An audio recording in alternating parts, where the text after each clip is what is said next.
Hello, welcome back Geeta PG English.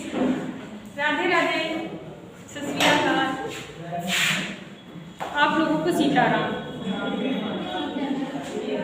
सभी बच्चों को आज हम हेयर और देयर पढ़ाएंगे, ठीक है। हेयर और देयर कहाँ पे लगाते हैं, लेकिन उसके पहले आपको क्या करना है? उसके पहले आपको हमारा चैनल सब्सक्राइब करना है, लाइक करना है एंड शेयर करना है और कमेंट्स करना है। Okay, thank you very much. अभी आप लोगों की क्या है, टाइम क्या है पढ़ने का? समझ रहे हो? तो सिर्फ पढ़ाई करो। Here and there, use of here and there. Here का यूज कहाँ पे करते हैं और देयर का यूज कहाँ पे करते हैं। अभी आपको कोई इंग्लिश की story, there was a lion, आपने जब छोटे पे पढ़ा होगा तो there was a lion story हम लोग जब क्लास फर्स्ट वगैरह होगी वो books, there was a lion lived in forest, जो भी था है ना, ऐसे पढ़ा हम लोगों ने पढ़ा है बचपन में। तो देयर मीन्स तब नहीं पता होगा तो देयर मीन्स क्या होता है। एक शेर था, ठीक है। हेयर तब नहीं हम लोगों को पता था कि हेयर और देयर कहाँ पे यूज होते, कैसे यूज होते। अब आप लोग पढ़िए, समझिए कि हेयर कहाँ पे यूज होगा एंड देयर कहाँ पर यूज होगा। हेयर हमेशा निकट की वस्तुओं के लिए करते हैं, जो आपके निकट व्यक्ति है, वस्तु है या स्थान है, ठीक है। हेयर कहाँ पे करते हैं? हमेशा निकट की वस्तु, सामान या कोई व्यक्ति होता है, उसके लिए हम क्या यूज करते हैं? हेयर का यूज करते हैं। हेयर मीन्स होता क्या है? यहाँ। हेयर मीन्स क्या होता है? यहाँ। इसका तात्पर्य होता है यहाँ से, ठीक है।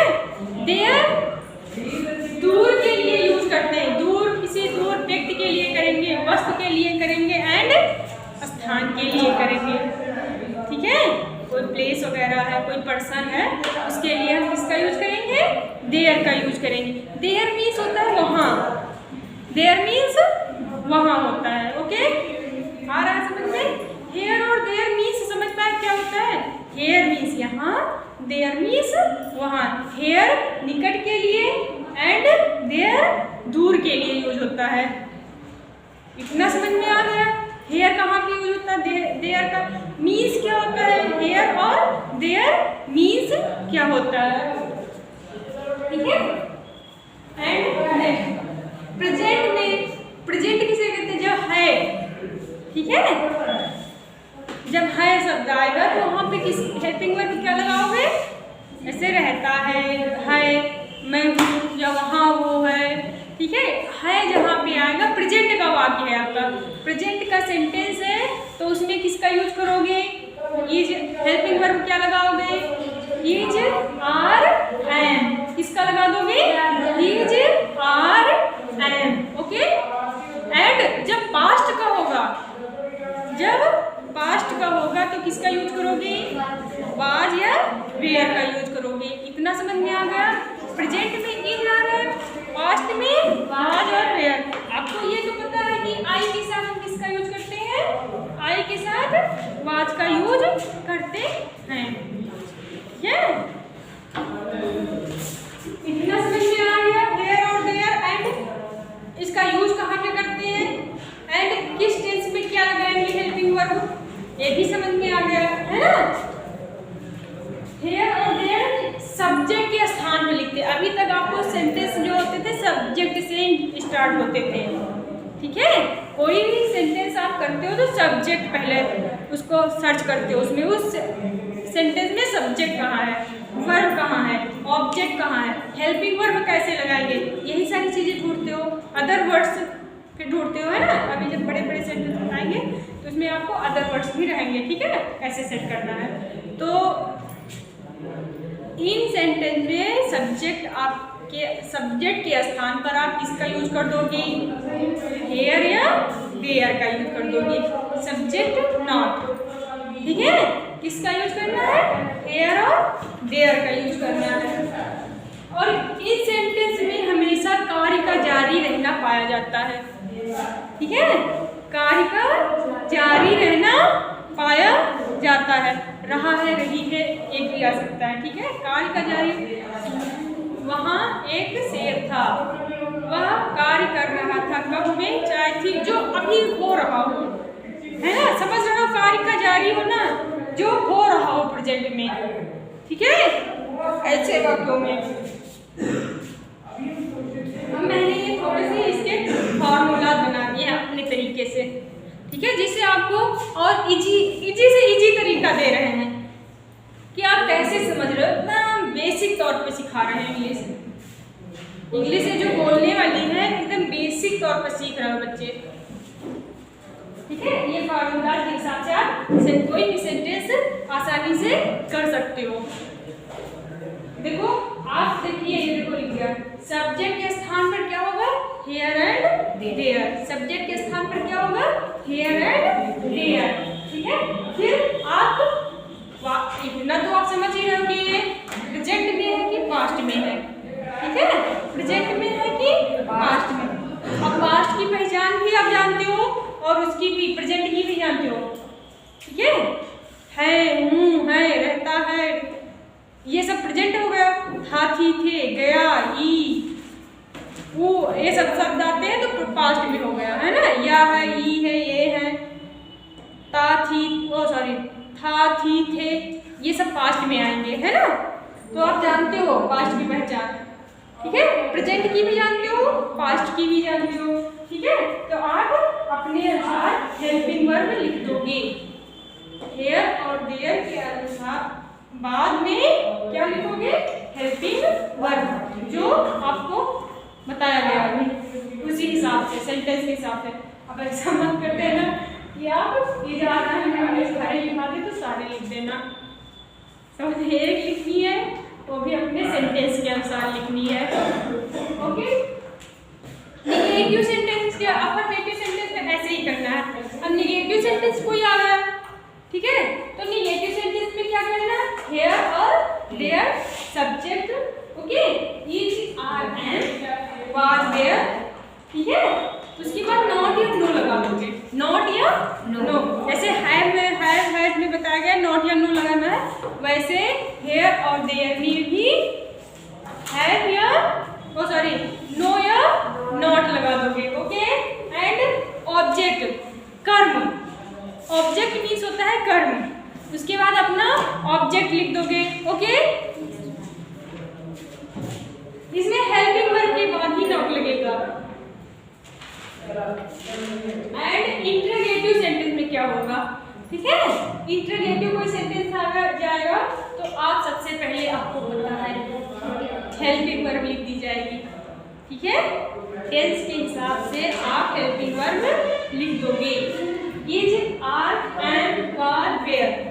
ठीक है, जो आपकी हेल्पिंग वर्ब होगी उसके बाद क्या लिख दोगे? हियर या देयर।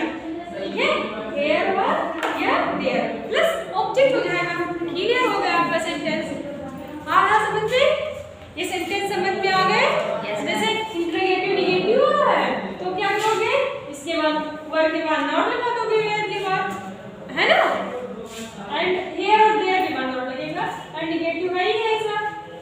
ठीक है, अब कुछ सेंटेंस है, यहाँ एक कलम है, यहाँ एक पेन है, यहाँ एक लड़का है, यहाँ एक लड़की है, यहाँ एक विद्यार्थी थे। कोई भी सेंटेंस बना लो समझने के लिए। ठीक है, तो क्या करोगे? यहाँ एक कलम है तो क्या कर दोगे? There is a pen, sorry here is a, यहाँ है ना, वहाँ पे देयर होगा, एंड यहाँ है तो क्या हो जाएगा? Here is a pen. क्या हो गया? Here is a pen. Very good. क्या वहाँ कोई लड़का था? ठीक है, ये आपका इंटरोगेटिव सेंटेंस हो गया। ठीक है, जब कहीं पर भी कोई क्वेश्चन वर्ड आता हो तो किस में चला जाएगा? इंटरोगेटिव सेंटेंस में चला जाएगा। ठीक है, और उसमें क्वेश्चन वर्ड भी है और नॉट या नो भी है तो इंटरोगेटिव निगेटिव में, ठीक है, वो आके चला जाएगा। वहाँ, क्या वहाँ कोई लड़का था? देखिए, आपको भी जो कक्षा बताई गई थी था आया है, इसमें है आया है ना, तो क्या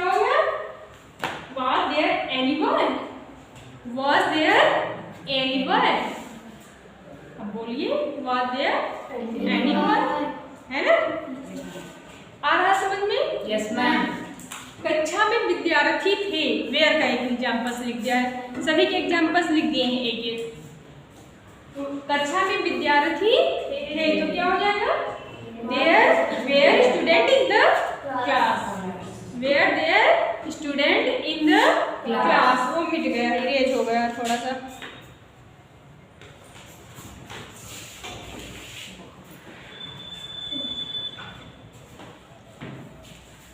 कक्षा में विद्यार्थी थे, there were student in the class. कक्षा में विद्यार्थी थे, ठीक है बच्चे? तो क्या हो जाएगा?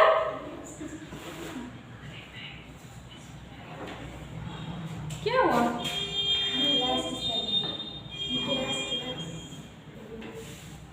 मैम डबल एस होगा है तो ये डबल एस नहीं होगा। हाँ क्या है बच्चे, नहीं समझ पा रहे हो? ये नो, थोड़ा सा इधर उधर हो जाएगा, ठीक है? There were student in the class, okay? Next, cup में चाय नहीं थी। कप में चाय नहीं थी, एक सेंटेंस और, कप में चाय नहीं थी, थी नहीं थी, कप में चाय नहीं थी, तो क्या बोलोगे? नहीं थी, लग रहा है दूर की चीज है। कप में चाय नहीं थी, है मतलब कि पास में है आपके, और थी मतलब दूर में है, दूर रखी है। अब ये सेंटेंस आपको यहाँ पर कोई यहाँ वहाँ तो आया नहीं है। जब पास आपको लगे तो हेयर लिख लेना, और जब दूर लगे तो देयर लिखना है, ओके? ये चीज समझ में आ रही है? कप में चाय नहीं थी, कप में चाय नहीं थी। There was no tea in the cup, there was no tea in the cup, okay? समझ में आ रहा है? ये सेंटेंस समझ में आ गए? आप लोग अब कर सकते हो, कोई भी सेंटेंस दिया जाए तो आसानी से समझ में आ गए, हियर और देयर। नेक्स्ट आपको हम कुछ सेंटेंस दे रहे हैं, ओके? जो हम बोलेंगे आप लोग ये हमारे कमेंट बॉक्स में करिएगा, ठीक है? आप लोग कर पाते हो, कितना सीखो, मेरे पढ़ाने के तरीके से आप समझ रहे हो। सो गाइज आप लोगों के लिए भी है, ये सेंटेंस आप करिएगा और प्लीज बताइए कि समझ में आ रहा है कि नहीं आ रहा है। इतने भी लोग इससे पढ़ते हैं, ओके? सेंटेंस है आपका, एक राजा था। लिख लो, एक राजा था। यहाँ मेरी पुस्तक है, यहाँ मेरी पुस्तक है। समुद्र में नाव नहीं है, समुद्र में नाव नहीं है।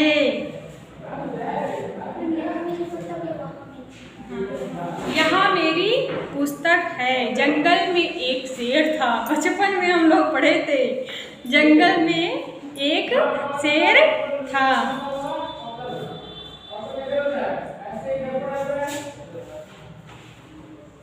क्या छत पर कोई नहीं है? क्या छत पर कोई नहीं है? क्या छत पर कोई नहीं है? प्लीज आप लोग ये सेंटेंस कमेंट बॉक्स में करिएगा और इनकी इंग्लिश बनाइएगा। देखते हैं बच्चे मेरे समझ पाते हैं कि नहीं। आपको समझ में नहीं आ रहा और इसी तरीका आपको हम बताएंगे, ठीक है?